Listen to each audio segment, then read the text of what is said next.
Hello, vanakkam and welcome to Kollywood Uncut. இந்த show host பண்றதுக்கு உங்க ஸ்வப்னா நான் ரெடி. ஸோ நீங்களும் அப்படியே பக்காவா ரெடியா இருப்பீங்க எனக்கு நல்லாவே தெரியுங்க. ஸோ யூஸ்வலா வீக்கெண்ட் அப்படின்னா சாட்டர்டே சண்டே எல்லாருக்குமே லீவு.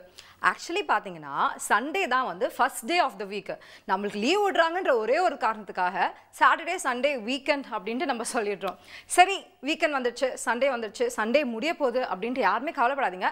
அப்படின்றதுக்குள்ள அடுத்த சண்டே வந்துடும். ஸோ இதே மைண்ட் செட்டோட நம்ம வந்து இந்த வாரம் கோலிவுட்ல என்னென்ன விஷயங்கள் நடந்துச்சுன்னு வாங்க பார்க்கலாம்.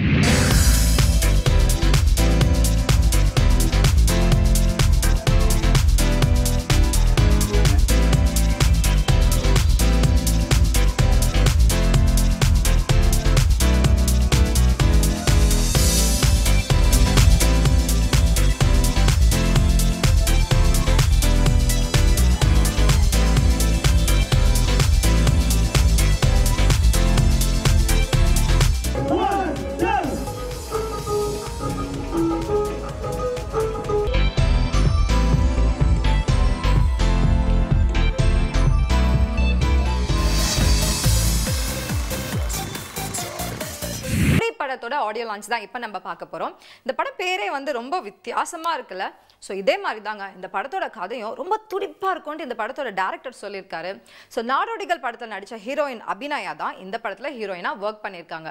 ஸோ இந்த படத்தோட ஆடியோ லான்ச்ல இந்த மாதிரி நிறைய விஷயங்கள் நம்மளுக்காக ஷேர் பண்ணியிருக்காங்க. அது என்னன்றதை இப்போ நம்ம பார்க்கலாம். I'm glad to be a part of this movie called Tudi. Today is the theatrical launch of it, and I hope you all really enjoy it. Basically, my character is about a girl, who's super bubbly, believes in exchanging positive energy. She's super vibrant and very, very, very chirpy, and that's kind of relatable to me because that's how I am in real life too. And I hope the audiences really like our work. We start resuming shoots sometime in July, and I hope that all of you really enjoy our work and appreciate the efforts that we have put in for all of you. And it's how we connect to a movie. We're all growing together, with this movie. All of us are quite new. It was great working, with Suman sir for a day. I kind of had a photo shoot session with him, and he's a thorough gentleman, very, very sweet to work with. And I merely spoke to him for about 10 minutes, but in those 10 minutes I was like, wow, he is so humble. And I just met Abhinaya, the first lead in the movie, and she's a sweetheart, and I'm glad that I'll get the opportunity to work with her, and we'll get to know her more and more. And rest of the cast, I'm yet to meet them, and we're like a family growing together. Everybody's friends out here, so we're having quite a gala time, and I hope all of you really enjoy your work. Thank you so much. Thank you. எல்லாருக்கும் வணக்கம். என் பேர் ரிதுன் சாகர். நீங்கள் இருக்கிறது துடி படத்தோட launch. இந்த படத்தோட director நான். இந்த படத்தோடைய ஸ்க்ரீன் ப்ளே, கதை, இது எல்லாத்துக்கும் இதை பார்க்க போகிற ஆடியன்ஸுக்கு முன்னாடியே ஒரு சின்ன ப்ரொமோ தேவைப்பட்டதுன்னு நாங்கள் நினச்சோம். ஸோ அதனால தான் ஒரு டீசர் ஒன்று லான்ச் பண்ணி டீசர் லான்ச்லேருந்து இந்த மூவி ஷூட்டிங்கை ஸ்டார்ட் பண்ணலான்றதை பிளான் பண்ணியிருக்கோம். ஸோ இந்த படத்தில் வந்து அபிநயா, நாடோடிகள் அபிநயா, சுமன், பிரம்மானந்தம், சூதுகவம் ரமேஷ், அப்புறம் நளினி மேடம், இன்னும் நிறைய பேர் இருக்காங்க. இதில் வந்து நார்மல் பேட்டர்ன் ஆஃப் ஒரு ஹீரோ ஒரு பொண்ணை பார்க்குறாங்க. இப்போ வர நிறைய டிஃப்ரெண்ட்டான சப்ஜெக்டில் கூட கண்டிப்பாக ஹீரோ வந்து ஒரு பொண்ணை பார்த்த உடனே லவ் பண்ணுவார். ஸோ அது எதுவுமே இல்லாமல் கண்டிப்பாக மற்ற லாங்குவேஜில் வர ஸ்க்ரீன் ப்ளே நம்ம லாங்குவேஜ்லேயும் செல்லாதுன்னு நிறைய பேர் சொல்லுவாங்க. அது கண்டிப்பாக நம்ம ட்ரை பண்ணி பார்ப்போன்ற ஒரு இனிஷியேட்டிவில் தான் இந்த படம் ஸ்டார்ட் பண்ணியிருக்கோம். ஸோ இந்த படத்தோட மியூசிக் டைரக்டர் வந்து நட்டாஷான்னு சொல்லிட்டு பாம்பேலேருந்து பண்ணுறாங்க. இன்னும் நிறைய கேஸ்ட் அண்ட் க்ரூ இருக்குது. ஜேகேன்னு சொல்லிட்டு ஆர்ட் டைரக்ட் பண்ணுறாரு. இந்த படம் பொறுத்த வரைக்கும் எனக்கு சாகரை பற்றி என்னோட நண்பர் ஜோதி பிரசாத் அவர்கள், அவர் ஒரு தயாரிப்பாளர், அவர் என்னை வச்சு ஒரு ரொம்ப பெரிய லெவலில் ஒரு ஆக்ஷன் படம் பண்ணார், மகா யக்னம் சொல்லி. அந்த மாதிரி ஆக்ஷன் படம் நான் பண்ணதில்லை. காஷ்மீரில் அப்போவே போய் ஷூட் பண்ணோம். ஸோ அப்போதுலேருந்து எனக்கு ரொம்ப க்ளோஸ் ஃப்ரெண்ட் அவர் ஃபோன் பண்ணி இந்த மாதிரி அவரோட நெவ்யூ லக்ஷ்மி மேடமோட சார் இந்த மாதிரி ஒரு லைன் சொல்லணுன்னு இருக்காரு, ஃபோன்லேயே சொல்லுங்க அப்படின்னு சொன்னேன். இல்லைங்க அவர் நேர்லேயே வந்து உங்கள்கிட்ட அந்த லைனை சொல்லணும்னு சொன்னார் அப்படின்னாரு. நான் ஹைதராபாத்தில் ஷூட்டிங் இருக்கும்போது வர சொன்னேன். ஸோ சாகரன்னு சொல்லும்போது நான் வந்து வேறு மாதிரி ஒரு அப்பியரன்ஸ் நான் எதிர்பார்த்தேன். அப்புறம் பார்த்தா ரொம்ப யங்காக ஒரு காலேஜ் ஸ்டூடெண்ட் மாதிரி ஒரு கேரக்டர் வந்து நான் தாங்க சாகர்ன்னு சொல்லி கதையை சொன்னாங்க. ஆக்சுவலி நான் வந்து ஷூட்டிங் கேப்பில் தான் அந்த கதையை கேட்டேன். பட் கதையை சொல்லும் போது எனக்கு வந்து ஒரு கான்ஃபிடென்ட் ஃபீல் வந்தது. ஒரு நல்ல கதையை ஒரு செலக்ட் பண்ணியிருக்காரு. ரொட்டீன் சப்ஜெக்ட் கிடையாது. எல்லா கிளாஸ் மாஸ் எல்லாருக்கும் வந்து அந்த சப்ஜெக்ட் வந்து ஏறுற மாதிரி ஒரு சப்ஜெக்ட். ஒரு புதுசாக நிறைய விஷயங்கள் இருந்தது. அதாவது ஒரு படம் பண்ணும்போது நம்மளுக்கு வந்து எல்லாமே புதுசு கிடைக்காது. பட் இந்த லைனில் எல்லாமே புதுசு, 99% எல்லாமே புதுசாக இருக்குது. எதுவுமே ரொட்டீனாக வந்து இந்த சீனுக்கு அப்புறம் அது வரும் அந்த மாதிரி நம்ம சொல்ல முடியாது. ஸோ அது மாதிரி ஒரு நல்ல லைன் ஒன்று செலக்ட் பண்ணியிருக்கீங்க. அண்டு நிச்சயமாக அவர் சொன்ன கேரக்டர் வந்து ஒரு டான் மாதிரி ஒரு கேரக்டர். அது அந்த கதையில் வந்து ஒரு இம்பார்ட்டண்ட் கேரக்டர்.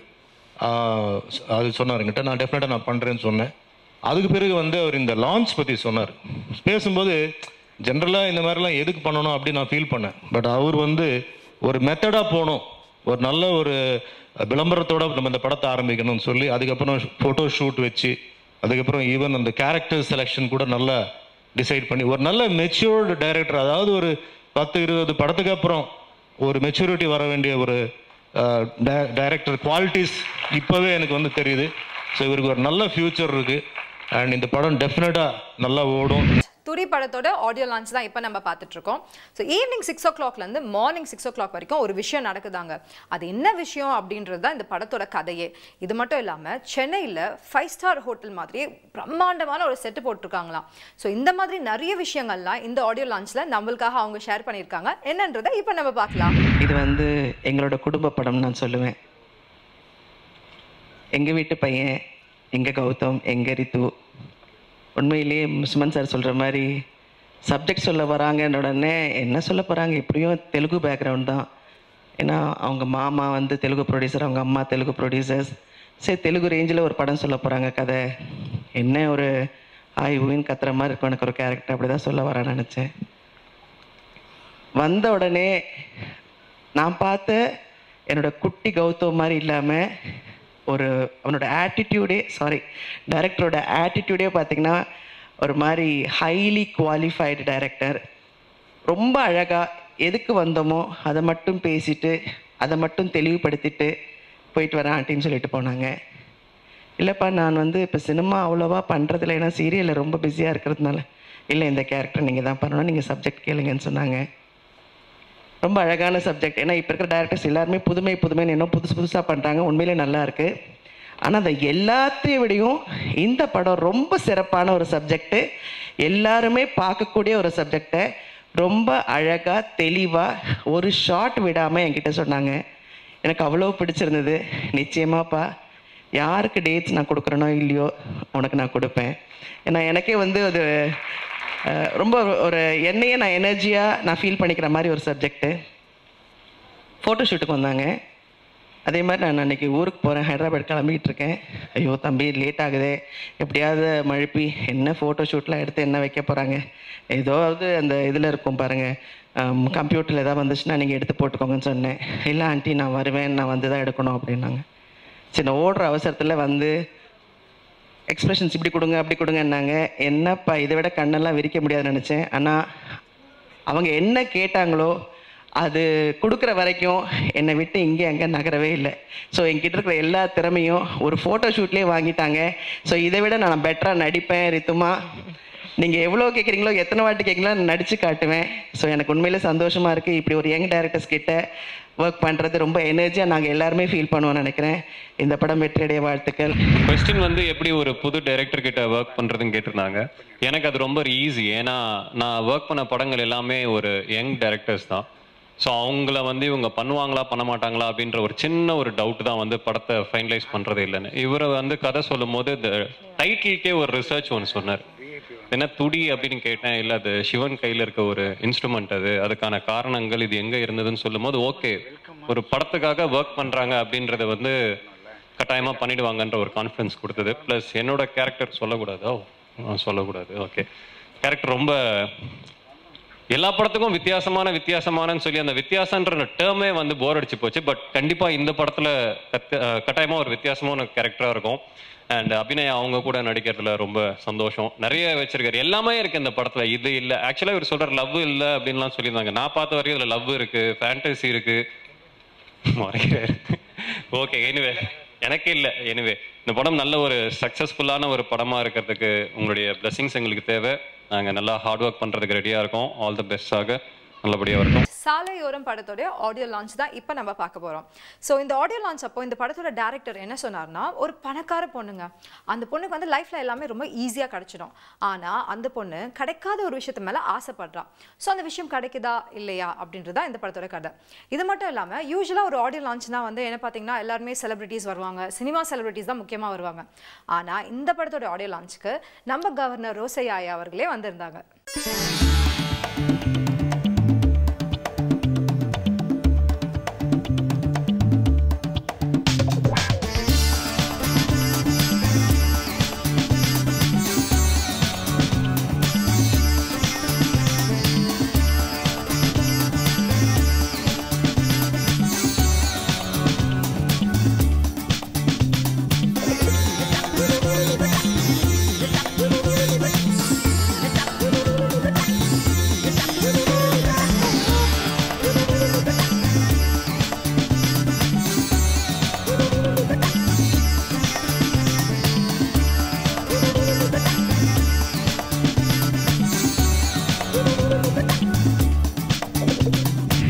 மூர்த்திகண்ணன் ஃபஸ்ட்டு என் ஆஃபீஸ்க்கு வரும்போது அவருடைய ஐடியாஸ்லாம் சொல்லி இந்த படத்தை எப்படி ஒரு தயாரிக்க போகிறாரு, எப்படி இயக்க போகிறாருன்னு டவுட்ஃபுல்லாகவே இருந்தது. அதுக்கப்புறம் அவர் வாசு சாருடைய சிஷியர்னு சொன்னதுக்கப்புறம் இதை நிச்சயமாக ஹிட்டாக கொடுப்பாருன்னு நினச்சிட்டு இருந்தேன். இன்றைக்கி அதை ப்ரூவ் பண்ணியிருக்காரு.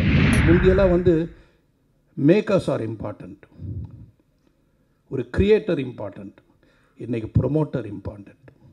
எப்படி ஒரு மேக்கர் வந்து நல்ல படம், ஒரு படைப்பாளி நல்ல படத்தை பண்ணுறாங்களோ அதை போல் அதை விளம்பரப்படுத்தி வியாபாரப்படுத்துறதுக்கு ஒரு ரியலாகவே ஒரு ப்ரொமோட்டர் தேவைப்படுது. ஏன்னா நல்ல விஷயங்களை தொட்டிருக்கீங்க. இங்கே படம் பார்த்தவங்க நிறைய பேசியிருக்காங்க, படம் ரொம்ப நல்ல படம், ரொம்ப நல்ல கதை அப்படின்னு பேசியிருக்காங்க. ஸோ அதை கரெக்டான ஒரு ரீதியில் நம்ம மக்கள்கிட்ட கொண்டு போய் சேர்த்தால், ஏன்னா இது எனக்கு தெரிஞ்சது ஸ்டேட்டு விஷயத்தை நீங்கள் தொட்டதை விட நேஷனல் விஷயத்தை தொட்டிருக்கீங்க. இது எல்லா லாங்குவேஜ்லையும் வரக்கூடிய ஒரு படமாக அமையணும். ஒரு ராமநாராயணன் சார் பசின்னு ஒரு படம் பண்ணார் அந்த காலத்தில், ரொம்ப டிஃப்ரெண்ட்டாக பண்ணியிருப்பார். அந்த மாதிரி ஒரு ஃபீல் இருந்தது ஓப்பனிங்கில் பார்க்கும்பொழுது, அப்படி ஒரு ஃபீல் இருந்தது. அதனால் அந்த அளவுக்கு இந்த படம் வந்து நிச்சயமாக மக்கள்கிட்ட ரீச் ஆகும்னு நான் நினைக்கிறேன். ஏன்னா இன்றைக்கி பொல்யூஷன்றது வந்து எவ்வளோ பேட். முந்தி வந்து அதாவது 35 லட்சம் பேருக்காக கட்டப்பட்ட இருக்கிற சென்னை தான் அமைப்பு. பார்த்திங்கன்னா சென்னை வந்து அவ்வளோதான். ஆனால் இன்றைக்கி எத்தனை கோடி பேர் இருக்காங்க. அத்தனை பேருக்கு இருந்த ஒரு மேனுவல், அதாவது இந்த காவாய் சொல்கிறோமே, அது வந்து இன்றைக்கி இத்தனை கோடி மக்களுக்கு அதே தான் இருக்குது. இது வந்து எக்ஸ்பேண்ட் பண்ணால் தான் இதெல்லாம் புரியும், எக்ஸ்பிளைன் பண்ணால் தான் எல்லாம் புரியும். இது மாதிரி பல விஷயங்கள், இது வந்து சாதாரண விஷயம் கிடையாது இவங்க தொட்டிருக்கிற கதை. இதை கேட்டு இந்த படத்தை எடுக்க முன் வந்த தயாரிப்பாளருக்கு என்னுடைய பாராட்டுக்களை நான் தெரிவிச்சேன். ஏன்னா இன்றைக்கெல்லாம் கதை சொல்லி ஒருத்தர்கிட்ட போய் ஒரு புது டைரக்டர், ஆனால் ஒன்று, எங்கள் டைமில் சினிமா எடுக்கிறது கஷ்டம், ரிலீஸ் பண்ணுறது ஈஸி. ஆனால் இப்போ சினிமா எடுக்கிறது ஈஸி, ரிலீஸ் பண்ணுறது கஷ்டம். அந்த சூழ்நிலையில் இந்த படத்தை நான் கேள்விப்பட்ட மூர்த்திகண்ணன் அவர்கள் வந்து யாரோ ஒரு மிகப்பெரிய ஒரு நல்ல மனிதர், நல்ல உள்ளம் கொண்டவர், இந்த படம் நல்லா எல்லாருக்கும் வரணும்னு சொல்லி வாங்கிட்டாங்கன்னு கேள்விப்பட்டேன். அதை நினைக்கும் பொழுது அடுத்தபடியாக எனக்கு வந்து இன்னும் சந்தோஷமாக இருக்குது. ஏன்னா நான் ஏன் மூர்த்திகண்ணனை பற்றி நான் சொல்லணுன்னா, என்ன சொல்லணுன்னா, என்னுடைய அசிஸ்டன்ஸில் எல்லாருமே நிறைய நல்ல அசிஸ்டன்ஸ், திறமையான அசிஸ்டன்ஸ் இருக்காங்க. அவங்களுக்கு வாய்ப்புகள் அமையிறது ரொம்ப கஷ்டமாக இருக்குது. மூர்த்திகண்ணன் வந்து பேசவே மாட்டார். இது வரைக்கும் மூர்த்திகண்ணன் பேசி நான் ரொம்ப சத்தமாக பேசி கேட்டதே கிடையாது. அவர் என்கிட்ட கதையை தவிர அவருடைய பிரச்சனைகளோ இல்லை எதுவுமே சொன்னது கிடையாது. அவர் வந்து பேசியிருந்தாருன்னா என்கிட்ட ஜென்ரல் விஷயம் பேசியிருந்தாருன்னா ஒரு 4 பக்கம் பேசியிருப்பார். 4-5 வருஷம் அசிஸ்டண்ட்டாக இருந்துட்டு 4 பக்கம் தான் பேசியிருப்பார். அவ்வளோதான் பேசுவார், சிரிப்பார். அதே மாதிரி டிஸ்கஷனில் கரெக்டாக ஆர்கியூ பண்ணுவார். ஸோ அந்த சைலன்ஸ்ன்றது என்றைக்குமே ஒரு மிகப்பெரிய வெற்றி கதை. இப்போ நம்ம பார்க்க போகிறது இனிமே எப்படி தான் படத்தோட ப்ரெஸ் மீட் தாங்க. ஸோ இந்த ப்ரெஸ் மீட்டில் சந்தானம் என்ன சொல்லியிருக்காருன்னா, நம்ம தமிழ் சினிமாவில் தான் வந்து ஹீரோ, காமெடியன் அப்படின்னு பாகுபாடு இருக்குது. இதே ஹாலிவுட்டில் எல்லா நடிகர்களுமே ஆக்டர்ஸாக தான் பார்ப்பாங்க. நம்ம சந்தானம் என்ன சொல்லியிருக்காருன்னா, அவருக்கான ஸ்பேஸ், ஃப்ரீடம் யாரெல்லாம் கொடுக்குறாங்களோ அவங்க படத்துலலாம் நான் தாராளமாக நடிப்பேன் அப்படின்னு சொல்லியிருக்காருங்க. அதுக்கு உதாரணத்துக்கு உதயநிதி, ஆர்யா, இவங்க படத்துலலாம் எனக்கு வந்து நிறைய ஃப்ரீடம் இருக்குது, நல்ல ஸ்பேஸ் இருக்குது. ஸோ அவங்க படத்துலலாம் நடிக்க எனக்கு எந்த அப்ஜெக்ஷனும் இல்லை அப்படின்னு சொல்லியிருக்காரு. Anand and Murugan songs pick பண்ணது அவங்க தான். லைக் நல்லா அவங்களும் நல்லா என்கரேஜிங் டைப். ப்ளஸ் லிரிக்ஸும் இந்த பாட்டில் ரொம்ப சப்போர்ட்டிவாக வந்திருக்கு. Like Kabilan sir, Madhan Karky sir and Umadevi madam, Gana Bala sir, Vinoth எல்லாமே அவங்களோட பெஸ்ட் கொடுத்துருக்காங்க. ஒரு செம்ம டீம் ஃபார்ம் பண்ணி கொடுத்துருக்காரு Santhanam sir. And mostly beginners தான் மியூசிக் பண்ணது எல்லாமே. நல்ல மியூசிஷியன்ஸ், நல்ல டெக்னீஷியன்ஸ்லாம் கொடுத்துருக்காங்க. Thank you so much Santhanam sir. And I hope you all like the album. இனிமே இப்படி தான் படம் எடுத்தார். அப்போ நான் சொன்னேன், தம்பி படம் எடுத்துடலாம் தம்பி, ஆனால் அந்த ரிலீஸ் பண்ணுறதுன்றது ரொம்ப கஷ்டமான விஷயம். ஆனால் சந்தானத்துக்கிட்ட என்ன எனக்கு ரொம்ப பிடிச்ச விஷயம்னா, ஒரு காரியத்தில் இறங்க மாட்டார். இறங்குனா அது ரொம்ப பர்ஃபெக்ஷன் பார்ப்பாப்புல. ஈவன் எல்லா ஆங்கிள்லையுமே இது எப்படி ஸ்கிரிப்டு அப்படி. ஆனால் இதில் பாருங்கள், தன் கூட இருந்த 2 பேரையும் டைரக்டர் வைக்கிறாரு. அது இல்லாமல் பார்த்திங்கன்னா மியூசிக் டைரக்டர் புதுசு. அப்புறம் பார்த்திங்கன்னா எல்லாருமே அதுமாரி ரொம்ப ஹைலி பெரிய டெக்னிக்கலி சவுண்ட் அந்த மாதிரிலாம் பண்ணாமல், ஏன்னா தான் மேலே இருக்கிற கான்ஃபிடென்ட்டு. 2வது அவரே சொந்தமாக தயார் பண்ணார். அது இல்லாமல் இப்போ ரிலீஸும் 12th அவரே பண்ணுறாரு. பியூட்டிஃபுல்லாக வந்திருக்கு படமும். நிஜமாக நான் இப்போ தான் எனக்கு காமிச்சாங்க டிஐயும் போது இருந்தார், பார்த்தேன். சூப்பராக இருக்குது. சந்தானம் சார்கிட்ட ஒரு 12 இயர்ஸாக ஒர்க் பண்ணியிருக்கோம். ஸோ அவர் கூட ஒர்க் பண்ணுறது எவ்வளோ டஃப்னு எங்களுக்கு தெரியும். ஏன்னா 12 இயர்ஸாக கூடவே இருக்கும். ஒரு சாதாரண கவுண்டர் டைலாக் கேட்டால் கூட அதுக்கு ஒரு 4 ஆப்ஷன் கொடுங்க அப்படின்னு. ஸோ இதே மாதிரி 12 இயர்ஸ் கஷ்டப்பட்டு படம் பண்ணுறதுக்கு ஒரு 1 லைன் கொண்டு வாங்கினா ரொம்ப ஹாப்பி. ஸோ நானும் முருகன் ஒரு 1 லைன் கொண்டு போனால் ஆப்ஷன் இல்லையா அப்படின்னு. இல்லை கவுண்டர் டைலாக் தான் 4 ஆப்ஷன் அப்படின்னும். இல்லை 1 லைனுக்கு 4 ஆப்ஷன் வேணும். ஸோ அந்த 4 ஆப்ஷனில் ஒன்று பெஸ்ட்டாக ஒன்று செலக்ட் பண்ணி ஓகே படம் நல்லா இருக்குது பண்ணுங்கடா அப்படின்னு. ஸோ படம் பண்ணும்போது வெறும் ஹீரோ ப்ரொடியூசராக மட்டும் இல்லாமல் இந்த படத்துக்கு என் கூட ஒரு கோ டைரக்டராகவும் ஒரு ஸ்கிரிப்ட் ரைட்டராகவும், ஸோ எல்லாமே எங்களுக்கு உட்காந்து ஒரு கேரவானுக்குள்ளே ஒரு டிஸ்கஷன் போவோம். ஷூட்டிங் போனால் ஒரு ஸ்கிரிப்ட் பேப்பர் எடுத்துன்னு கேரவானுக்குள்ளே போனால் ஒரு பெரிய ஸ்கிரிப்ட் கொண்டு போவேன். போனால் ஒரு டிஸ்கஷன் நடக்கும். கீழே இறங்க என்ன ஆச்சுன்னுவாங்க, இல்லை இவ்வளோ பெரிய சீன் வேணாம், ஒரே டைலாக்ல முடிச்சிடலாம் அப்படின்ட்டாரு. ஸோ ஒரு பெரிய டைலாக் நல்லா கவுண்டர் டைலாக் எழுதியிருப்போம். ஸோ எடுத்துன்னு போகும்போது பார்த்தா டைலாக் நல்லா இருக்குது, ஒரு சீனா படம் நல்லா இருக்குன்னு சொல்லிட்டு அவ்வளோ எங்களுக்கு கூட இருந்து இந்த படத்தை சூப்பராக பண்ணி கொடுத்துருக்காங்க. அதுக்கப்புறம் எங்களோட technician team Gopi, cameraman Gopi, Ruban editor, art director மோகன், அப்புறம் stunt Hari, so music director Santhosh. அவர் தான் எங்களுக்கு ரொம்ப பக்கபலமாக இருந்து ஒரு 6 சாங். ஏன்னா ஒரு 3 சாங் போதுமான படத்துக்கு, காமெடி மூவி தானே, இல்லைப்பா 6 சாங் வேணும். ஏன்னா ஒரு மாண்டேஜ் சாங் இருக்குது, ஒரு ஓப்பனிங் இருக்குது, கிளைமேக்ஸ் ஒரு சூப்பர் சாங் பண்ணியிருக்காங்க. ஸோ அது மாதிரி ஒரு 6 சாங் பண்ணி இந்த படத்தை ஒரு மியூசிக்கல் மூவியாகவும் கொண்டு வந்திருக்காரு சந்தோஷ். ஸோ சந்தோஷ்க்கு ரொம்ப தேங்க்ஸு. ஸோ இந்த ப்ராஜெக்ட் எங்களுக்கு ரொம்ப டிசைன் பண்ணி கொடுத்த எங்களோட ப்ராஜெக்ட் டிசைனர் ராஜ் நாராயணுக்கு ஒரு தேங்க்ஸ் சொல்லிடுறேன். இன்றைக்கி இருக்க சூழ்நிலை இப்போது விடி சார் சொன்ன மாதிரி படம் பண்ணுறது ரொம்ப ஈஸியான விஷயம். ஆனால் அதை ரிலீஸ் பண்ணுறது எவ்வளோ கஷ்டன்றது இப்போ நான் ப்ரொடியூசராக தெரிஞ்சுட்டேன். ஏன்னா ஃபஸ்ட்டு படம் லட்டு பண்ணேன், கனல் அடுத்து ஆசையா, அது ராமநாதன் சார் தான் ப்ரொடியூசர், லைன் ப்ரொடியூசர். வல்லவனுக்கு புல்லும் ஆயுதம், நான் லைன் ப்ரொடியூசர் பார்த்திங்கன்னா பிவிபி. ஸோ நான் படம் பண்ணி கொடுப்பேன், அவ்வளோதான். ஸோ என்னோடய ப்ரொடக்ஷன் கம்பெனி இருக்கும், நான் படம் பண்ணி கொடுத்துருவேன், அவங்க ரிலீஸ் பண்ணுறதெல்லாம் அவங்களுடைய பொறுப்பு. ஆனால் ஃபஸ்ட் டைம் இப்போ ஹேண்ட்மேட் ஃபிலிம்ஸ் படம் ப்ரொடக்ஷன் பண்ணி ரிலீஸ் பண்ணுறோம் அப்படின்னும்பொழுது தான் அதனுடைய கஷ்டமும் பெயினும் தெரியுது. எவ்வளோ என்ன சொல்கிறது, எவ்வளோ கஷ்டப்பட வேண்டியது இருக்குது. ஒரு டேட் பிடிக்கிறதுலேருந்து ஒரு டைட்டில் பிடிக்கிறதுலேருந்து. அதான் நான் சொன்னேன், ஏதாச்சும் எல்லோரும் இடம் வாங்கி போடுறாங்களோ இல்லையோ, இடம் வாங்கி ரிஜிஸ்டர் பண்ணுறாங்களோ இல்லையோ, ப்ரொடியூசர் யூனியனில் போய்ட்டு ஒரு பேர் ரிஜிஸ்டர் பண்ணிட்டு வந்துடுறாங்க. எந்த பேர் சொன்னாலும் அது ப்ரொடியூசர் கவுன்சிலில் ஒரு பேராக இருக்குது. சும்மா நீ ஏன்டா என்னை கூப்பிட்டா அப்படின்னா அதுவும் ரிஜிஸ்டர் பண்ணி வச்சுருக்காங்க. சார் ஏற்கனவே ரிஜிஸ்டர் ஆகிருக்கு சார்ன்றாங்க. ஸோ பேர் டைட்டில் வைக்கிறதுலேருந்து ரிலீஸ் பண்ணுற வரைக்கும் அவ்வளோ ஒரு என்ன சொல்கிறது, ரொம்ப ரொம்ப ரொம்ப போராட வேண்டிய ஒரு சுச்சுவேஷனாக இருக்குது. அதாவது நான் அதான் சொன்னேன், என்னோடய டீம் முருகன் ஆனந்த் என்கிட்ட டைரக்டர், என்னோடய ரைட்டர்ஸாக இருந்தாங்க. என்னுடைய மிகப்பெரிய பலம் என்னுடைய எல்லாமே அவங்க தான். ஏன்னா நான் ஒரு பஞ்சு பேசுகிறேன், இல்லை ஒரு டைலாக் எழுதுறேன்னா எல்லா படத்துலையும் என்னுடைய இன்புட்ஸ் எல்லாமே அவங்க தான். அவங்களோட சேர்ந்து சேது, மாரண்ணன், அப்புறம் குணா, உதயண்ணன், அப்புறம் சுந்தர், எல்லாருமே. ஸோ இந்த டீம் தான். அப்போ அவங்க நான் டைரக்ஷன் பண்ணுவீங்க, நீங்கள் டைரக்ஷன் பண்ணலாம் அப்படின்னு. அப்போ அவங்க சொன்னாங்க நம்ம பண்ணலாமா, இப்போ பண்ணலாம்னு. அதாச்சும் அதான் நான் ஒரு விஷயம் சொன்னேன், நம்ம முதல்ல வேகமாக முன்னேறணும், வேகமாக நம்பர் 1க்கு வரணுன்னா அதுக்கு நம்ம ஃபஸ்ட்டு பண்ண வேண்டியது ஸ்லோவாக ஸ்டெப் எடுக்கணும்.